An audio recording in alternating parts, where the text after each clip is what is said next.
semuanya, selamat datang di channel aku. Ketemu lagi sama aku, Ulfadian.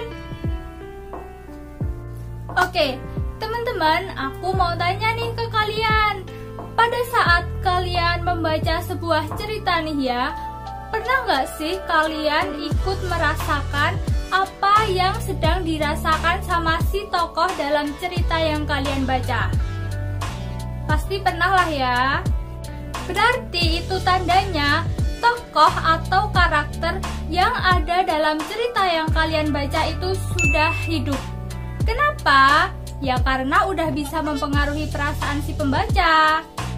Pertanyaannya, gimana sih caranya supaya kita itu bisa menghidupkan sebuah karakter atau tokoh dalam sebuah cerita? Nah, sebelum aku jelasin lebih lanjut lagi, kalian harus subscribe dulu channel aku. Karena subscribe kalian itu sangat membantu channel aku supaya bisa lebih berkembang lagi. Dan kalau kalian udah subscribe, yuk kita langsung ke videonya. Tokoh adalah salah satu unsur wajib yang harus ada dalam sebuah cerita. Karena tanpa adanya tokoh, ya gimana cerita itu bisa jalan gitu kan. Nah, yang perlu kalian pahami adalah bahwa setiap tokoh itu pasti memiliki karakternya masing-masing. Apa itu karakter? Karakter adalah suatu ciri yang menetap pada sebuah tokoh. Misalnya kayak pendiam, pemarah, bodoh, pinter, pokoknya yang kayak gitu-gitu. Nah, itu yang disebut dengan karakter. Basically ada dua jenis karakter sih, yaitu flat dan round. Flat ini sebenarnya cuma karakter yang lewat doang sih. Kayak contohnya itu misalnya pelayan kafe, tukang jualan cilok, satpam sekolah. Pokoknya itu bukan karakter utama, lebih ke karakter pendukung tokoh utama aja gitu. Sementara round adalah karakter 3 dimensi. Nah, karakter round ini biasanya dijelasin detail sih sama si penulis. Misalnya dari bentuk fisiknya, kepribadiannya, sifatnya, dan masih banyak lagi. Jadi menurut aku kalau karakter round itu lebih ke tokoh utama sih. Dan yang harus kalian tahu sebenarnya ada 3 penunjang untuk bisa membentuk suatu karakter atau tokoh, yaitu ada fisik, psikis, dan sosiologi. Yang pertama adalah fisik. Suatu karakter atau tokoh tentunya harus memiliki pendeskripsian fisiknya ya teman-teman, supaya yang ngebaca itu bisa ngebayangin kira-kira bentuk dari tokoh ini tuh kayak gimana sih. Dan hal itu bisa diwujudin melalui pendeskripsian fisiknya, bentuk tubuhnya, umurnya, jenis kelamin, dan masih banyak lagi. Terus yang kedua adalah psikis. Gimana pun juga supaya mendukung tokoh yang kita buat itu bisa terlihat hidup adalah kita harus memberikan gambaran psikisnya. Gimana tingkat kecerdasan tokoh, pemikirannya, keyakinannya, emosionalnya, pokoknya semua hal-hal yang berhubungan dengan psikis seperti manusia-manusia pada umumnya. Dan yang ketiga adalah sosiologi, seperti apa keluarganya, status sosialnya kayak gimana, pekerjaannya apa, hubungannya sama orang lain kayak gimana. Pokoknya yang berhubungan dengan sosial. Itu juga hal penting banget yang nggak boleh kalian lewatin. Di antara kalian yang suka nulis pasti bertanya-tanya kan ya, gimana caranya supaya kita itu bisa menghidupkan suatu karakter atau tokoh dalam cerita yang kita tulis. Dan apa aja sih ciri-ciri karakter yang hidup itu? Apa dari dialognya? Atau mungkin narasinya? Yuk langsung aja kita bahas, karena aku bakalan kasih tips ke kalian gimana caranya supaya kita itu bisa menghidupkan suatu karakter atau tokoh dalam cerita yang kita tulis. Nah, langsung aja. Tips yang pertama adalah kalian harus membentuk karakter yang kuat, round, dan lengkap. Pokoknya harus terlihat seperti manusia pada umumnya. punya ambisi, emosi, sedih, senang. Pokoknya sifat-sifat yang ada di manusia itu kalian masukin ke dalam karakter kalian, supaya karakter kalian itu bisa terlihat hidup. Nah, terus tips yang kedua, detail akan membuat cerita kalian semakin hidup. Kalian harus bisa memberikan gambaran dari tokoh kalian sedetail mungkin, atau kebiasaan-kebiasaan aneh yang dimiliki sama tokoh kalian itu boleh juga kok kalian tulisin. Dan kalau perlu nih ya, kalian bisa tulisin biografi dari tokoh kalian supaya lebih jelas kan detailnya. Next, tips yang ketiga, semua sifat, ucapan, tindakan, dan pemikiran dari tokoh kalian harus cocok dan logis.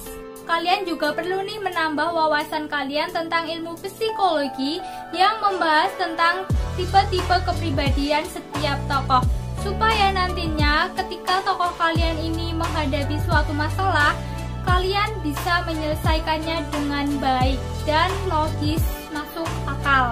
Tips yang keempat, kalian itu harus konsisten dengan karakter yang udah kalian buat. Contoh sederhana aja deh, misalnya karakter kalian atau tokoh kalian itu dalam kesehariannya gunain kata lo gue. Ya, sepanjang cerita kalian harus gunain bahasa lo gue itu, kecuali dalam situasi tertentu. Misalnya kalau ngobrol sama guru, ngobrol sama yang lebih tua, itu jangan pakai lo gue, karena nanti bakalan gak sopan dan gak etis. Dan kalian juga harus konsisten sama kepribadian atau kebiasaan aneh dari tokoh kalian. Misalnya tokoh kalian itu alergi sama daging, ya kalian jangan bikin adegan dimana tokoh kalian itu makan bakso dan enggak kenapa-napa. Absurd. Tips yang kelima, sebenarnya kalau kalian udah bingung banget nih, udah mentok, nggak bisa mikir lagi pengen bikin karakter yang kayak apa, kalian bisa kok mengambil dari tokoh yang nyata. Misalnya kayak teman kalian, artis, orang terdekat kalian, kan banyak. Tapi ya saran aku, kalau kalian pengen ngambil dari tokoh nyata, usahakan kalian itu izin dulu nih sama orang yang pengen kalian jadiin karakter dalam cerita kalian. Takutnya nanti gimana gitu kan. Dan kalau kepepetnya nggak bisa izin, ya kalian jangan buat terlalu mirip, takutnya ntar mereka tersinggung. Next, tips yang keenam, khususnya untuk tokoh utama itu perubahan sangat penting banget ya teman-teman. Seiring berjalannya waktu dalam cerita kalian harus ada perubahan dari tokoh. Perubahan yang kayak gimana sih kak? Ya perubahan ini bisa berasal dari mana aja sih? Misalnya dia naik kelas, atau nikah sama cowok idaman, atau bisa juga perubahan sifat dari yang awalnya baik berubah jadi. Jadi perubahan inilah yang menunjukkan kalau cerita kalian benar-benar hidup, benar-benar berjalan.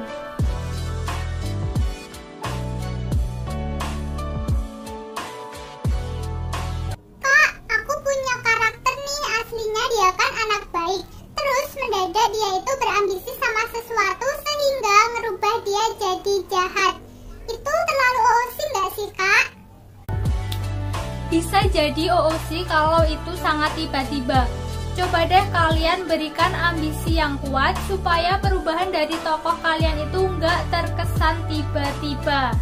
Contohnya ya, misalnya dia itu anak baik dan dia sayang banget sama kakaknya. Terus tiba-tiba kakaknya meninggal karena dibunuh. Nah, dia jadi berambisi untuk membalas dendam sama orang yang udah ngebunuh si kakaknya itu. Itu menurut aku masuk akal sih perubahannya.